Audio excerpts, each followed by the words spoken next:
Okay, right. In this chapter, it's incidence of tax or basis of charge. So we can say the scope of total income, whatever it may be, we can call it as. Okay, now, so incidence of tax and residential status. So how the tax charged on the basis of the residential status of an individual. So I will give you a full-fledged tabular form. So who are all going to pay the tax for their income received, right? So now where the tax incidence arises in case of, I give you a particular column and three columns. So three status, resident status. The one is the resident or resident and ordinary resident. Resident but not ordinary resident, non-resident. So three category we already studied. So with the number of days calculations, so basic conditions and additional conditions. So satisfying of the basic conditions, additional conditions, we can classify the residency status of the individual into the three categories.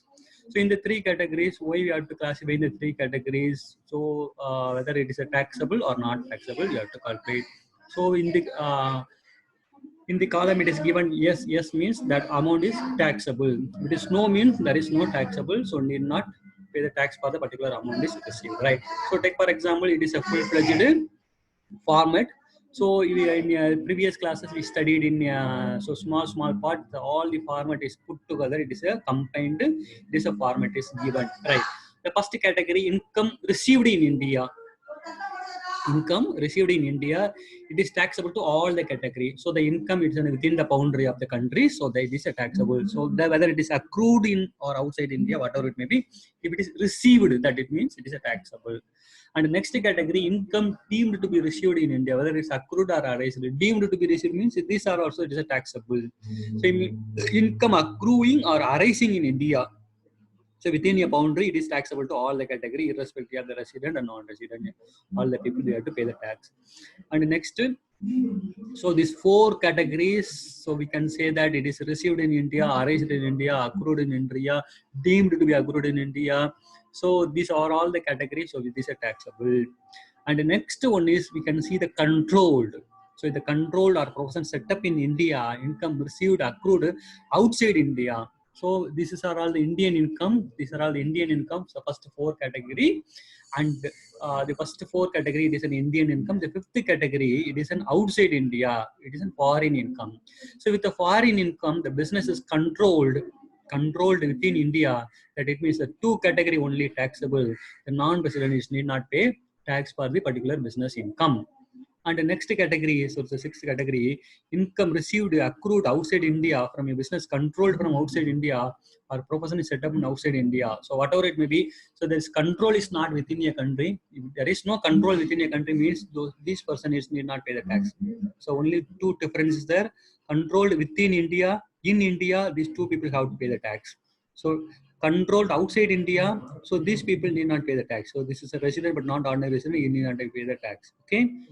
Now, so this all the category of this income, so he have to pay. So irrespective of the income, it is Indian income or in a foreign income, so under the basis of he is a resident, ordinary resident, for that category he have to pay the tax, whether it is on foreign income or income received and accrued outside India, it is controlled or not controlled.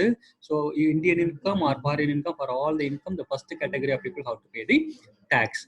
So this category, controlled means these people taxable, not controlled from India means these people is not taxable, right? So these are all the things we already studied. We can work out some of the problem from this area. So now these all the points also we discussed in the nearby classes also. So here this category, so the income earned and received outside India but later on remitted to India. So this category, so this is a not taxable to all the people, right? So this is a similar case of this fast untaxed profits, not taxable way to the first years also, not or it may be. So it is untaxed income, it is a fast income. So if it is fast income means it is not taxable. Okay. So this are later on it's emitted or later on received, or it is a fast income, fast profits. So whatever this all the people, it need not pay the tax for this people income. And in this case, I already explained agricultural income in India, Indian agricultural business income, it is exempted section 10 subsection 1. It is not taxable to all the people. So need not pay the tax for the agricultural income. So we have to check it about agricultural within in India only. So that income only exempted. Next category, I will give you one more things that the long-term capital gain. So long-term capital gain, it is exempted. Long-term capital gain, it is exempted. So here long-term capital gain, the problem itself will be given long-term capital gain. The assets is held more than 36 months. So that assets we can call it as a long-term assets. So need not worry about these things. So this is we will study it in the next semester only. Now we can understand that long-term capital gain, it is only one word. So that is not taxable. Next, dividend. So dividend from a domestic company or an Indian company, it is exempted. So section 10 subsection 34 we already discussed it. So that's another case, that's income from mutual funds. So one more thing I added here, mutual funds. So from the mutual fund category, it is exempted under section 35. So that also exempted to pay the tax for all the category of people. Next one is gift from relatives or on the occasion of marriage or under a will. So these are all the things. So within a 50,000, it is not taxable. Within 50,000, it is not taxable. So above 50,000, you have to pay the tax. Okay. So this format, if you are understanding of this format, thoroughly you can understand this format. So we can go for and work out the problem. So 5-mark questions or 10-mark question we can expect from this area. Okay. Right. So now move on the next, we can go to one problem. Before that, I will give you some questions to you. So now we can checking up these questions.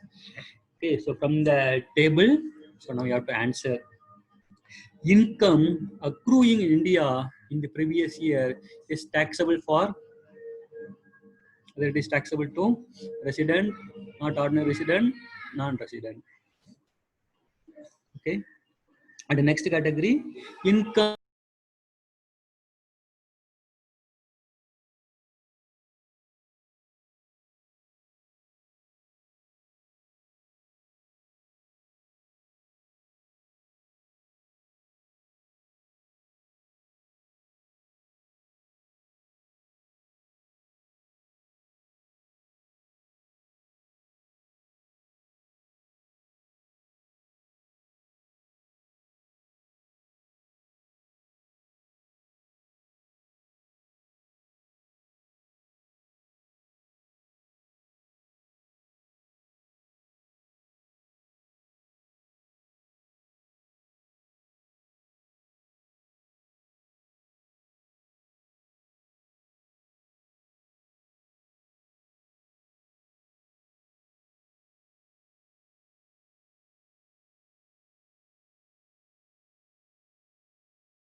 right. The first question பாருங்க, first question ஓட answer வந்து என்ன அப்படின்னா, income accruing in India.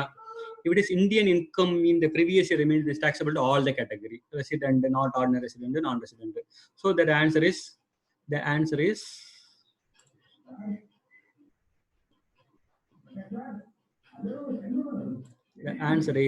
all the above. Right. Next category, income accruing from agriculture in a foreign country is taxable